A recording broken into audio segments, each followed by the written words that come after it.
सच्चिदानंद सद्गुरु साईनाथ महाराज की जय। ओम साई राम। मित्रों, आज का ब्लॉग आप सभी साईं परिवार के लिए विशेष लाभकारी और कल्याणकारी है, क्योंकि आज के ब्लॉग में हम अपने साईं परिवार के लिए एक बहुत ही विशेष उपाय लेकर के आए हैं, जिसके माध्यम से आपके घर परिवार की जो भीषण से भीषण बाधा है, दुख, दरिद्रता, निर्धनता, घर में कलह, लड़ाई झगड़ा, यह समस्त 5 मिनट की इस उपाय से, 5 से 7 मिनट के इस पूजा से आपके घर परिवार में सौभाग्य में वृद्धि आती है। जो निर्धनता होती है समाप्त होती है। व्यापार में वृद्धि अगर नहीं हो रही है तो निश्चित रूप से होगा। और घर परिवार में जो लोग काम करने जाते हैं, काम अधूरा रह जाता है, सफलता नहीं मिलता है, उसका दरवाज़ा चुटकियों में प्रभु के इस पूजा से खुल जाता है और सफलता के मार्ग पर पूरा परिवार अग्रसर हो जाता है। क्योंकि आज इस कलयुग का एक चीज़ हम बता दें, कोई भी ऐसा परिवार नहीं होगा, मैं सत्य बता रहा हूँ, ये चीज़ आप देख सकते हैं, निरीक्षण कर सकते हैं, जिसके घर में कलह ना हो, आपसी लड़ाई ना हो। क्योंकि कोई धन पता चला अपनी अपना चल रहा है, किसी के घर में देवरानी जेठानी के यहाँ लड़ाई चल रहा है, किसी के घर में, किसी माता पिता में, पुत्र में, यह कलयुग का श्राप है। और यहाँ पर सबसे बड़ी चीज़ हम बता दें, लोगों के अंदर इतना जल्दबाजी है कि वह कोई चीज़ करना नहीं चाहते, शॉर्टकट में हर चीज़ प्राप्त कर लेना चाहते हैं। यहाँ मैं एक चीज़ और कहूँगा कि मैं कभी कर्म को इंड नहीं करना चाहता। हमेशा आपसे मैं यही निवेदन करता हूँ कि 99% आपका कर्म है, 1% भाग्य जो डिसाइड करता है। कैसे? जैसे 99 रन आपने बनाया और 1 रन नहीं बना तो शतक नहीं होता है, वही 1 रन सबसे विशेष है। लेकिन कर्म 99% आपको करना है। और भाग्य क्या है? यही जो छोटी छोटी चीज़ें हैं, वो चीज़ें आपको करते रहना है। तो कैसे आपका जीवन परिवर्तित होगा, दुख दरिद्रता समाप्त होगी, रोजगार में वृद्धि होगी, परिवार में जो कलह लड़ाई झगड़ा है वो कैसे समाप्त होगा, आइए जानते हैं इस उपाय से। सबसे पहले तो मैं एक चीज़ बता देना चाहता हूँ, इस पूजा का नियम। पूजा का नियम क्या है कि इस पूजा को करना कब है। देखिए, यह पूजा जो है शनि भगवान की पूजा है और विष्णु भगवान की पूजा है। तो शनि भगवान, इसमें यह पूजा प्रधान रूप से शनि भगवान, और शनि अगर आप कुंडली में बिलीव करते होंगे तो शनि भाग्य का कारक माना जाता है। हाथ में बिलीव करते होंगे तो जो भी रेखा कहीं से निकले और शनि पर्वत पर जाए तो हस्त रेखा में यह माना जाता है वह भाग्य की रेखा होती है। तो शनि अगर आपका रुष्ट हो जाता है तो आपके जीवन में जितनी चीज़ें हमने बताया सिम्टम आ जाता है।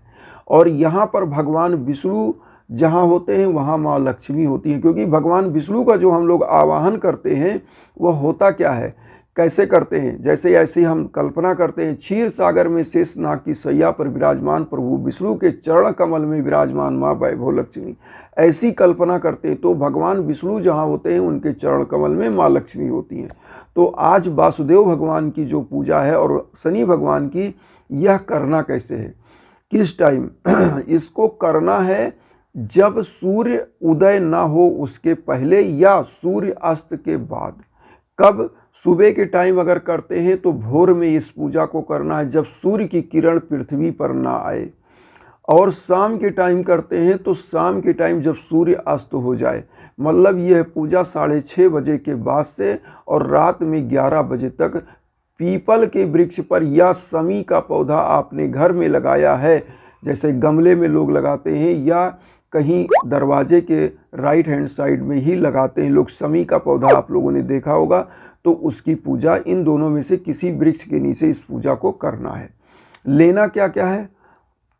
सबसे पहले हम बता दें, आपके यहाँ पीतल का या लोटा हो या तांबे का, तो तांबे का लोटा या जो पीतल का लोटा होता है, ऐसी मान्यता है इसके अंदर जो जल रखा जाता है वह अमृत के समान बन जाता है, ऐसी मान्यता है। तो इस लोटे में या पात्र में एक थोड़ा सा आपको 1 लोटा जल लेना है। यह सभी लोगों के जल एकदम इजी है, बिना पैसे के है, वो आप ले सकते हैं।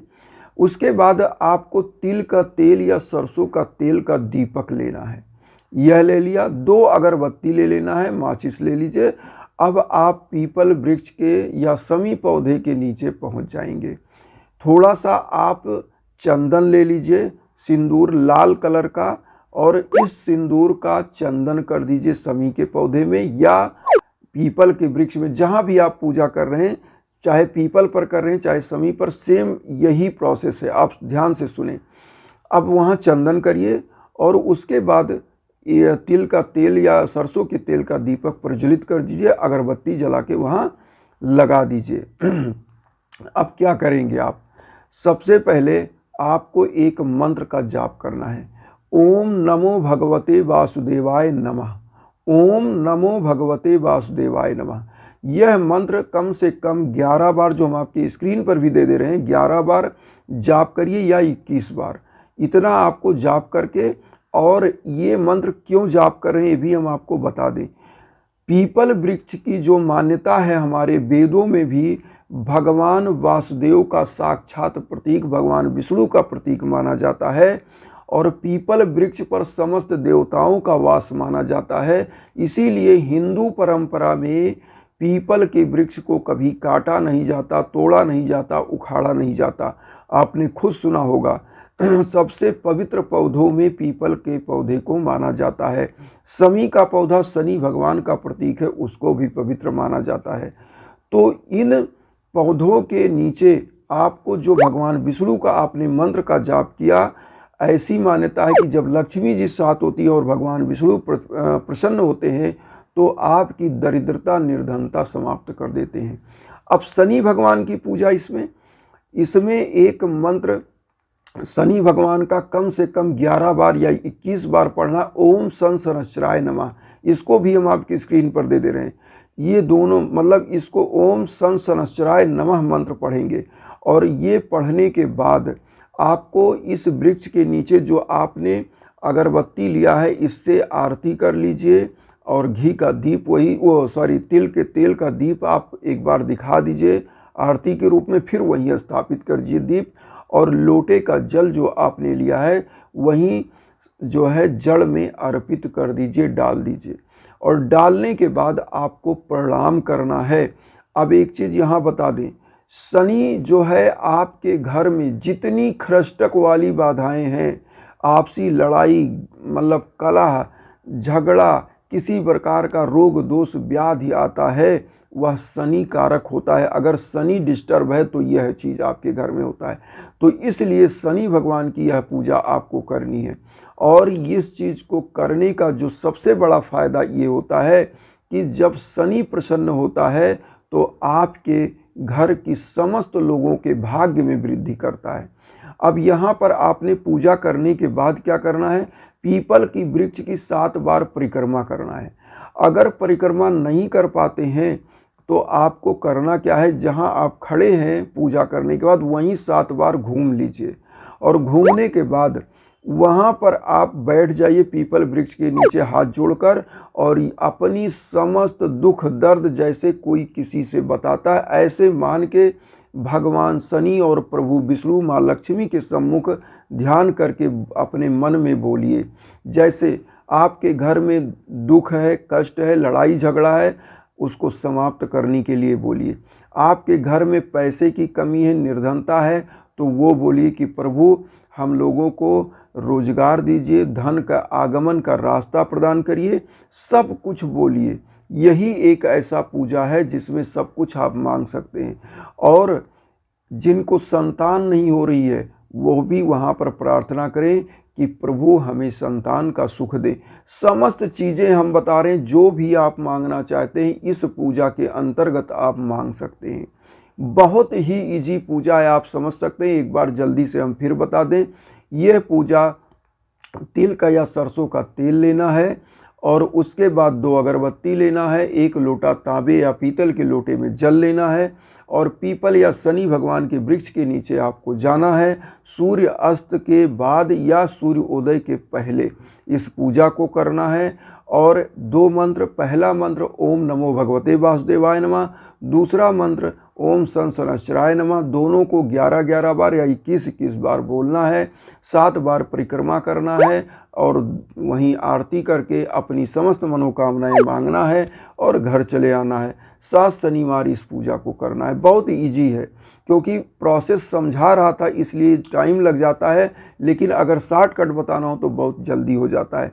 इसलिए मैं समझाता हूं कि आप लोग एक एक स्टेप को समझ लें। अब यहाँ पर सबसे बड़ी चीज़ और बता दें आप सभी साईं भक्तों के लिए, हवन का जो है वह हम प्रक्रिया शुरू करने वाले हैं फिर से। और हवन के लिए जो भी संपर्क करना चाहते हैं वो कर सकते हैं इंस्टाग्राम पर, और अर्जी भी आपकी लगेगी। हम यहाँ पर एक प्रक्रिया ऐसी शुरू कर रहे हैं जिनका हवन होगा उनकी स्पेशल अर्जियाँ भी लगेंगी, तो वह भी आप संपर्क कर सकते हैं इंस्टाग्राम पर। तो निश्चित रूप से वसुधैव कुटुंबकम की जो भावना हम लेकर चल रहे हैं उसमें आप चैनल को आशीर्वाद दीजिए सब्सक्राइब करके। उन साईं भक्तों तक वीडियो को जरूर शेयर करिए जो किन्हीं कारणों से कष्ट में दुख में। इन्हीं भावना के साथ ओम साई राम।